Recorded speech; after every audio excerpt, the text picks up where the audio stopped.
После торжественной церемонии вступления в должность главы Республики Ингушетия Махмуд Али Калиматов сделал обращение к народу республики.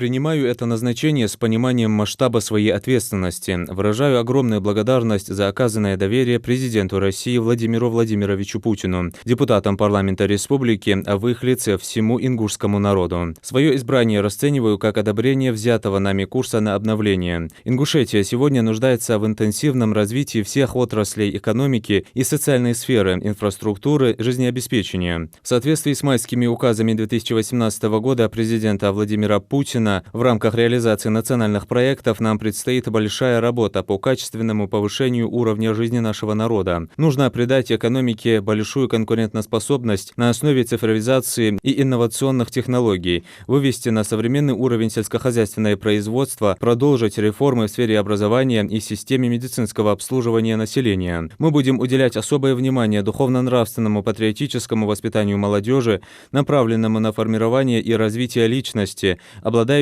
качествами гражданина-патриота Родины, укреплению межнациональной и межконфессиональной толерантности, сохранению культурных и научных ценностей общества, повышению образовательного уровня населения. Мы будем добиваться большей эффективности взаимодействия гражданского общества и власти, гармонизации межнациональных отношений, участия общественных, молодежных, некоммерческих организаций в общественном контроле.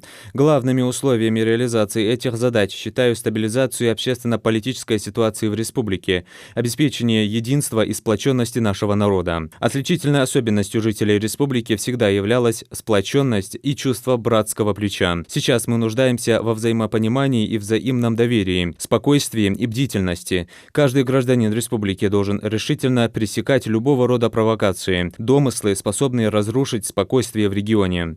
Наша главная задача – это безопасность, улучшение качества жизни, благополучия и здоровья наших граждан, ведущие силой в этих преобразованиях будут жители нашей республики. Уверен, общими усилиями мы сумеем достичь высоких экономических показателей и станем в ряд с передовыми регионами нашей великой страны. Заверяю вас, дорогие жители Ингушетии, что, объединив усилия, мы добьемся нашей общей цели – улучшения качества жизни людей во всех уголках родной республики. Далбар Цаболбай, Техеберкатихил.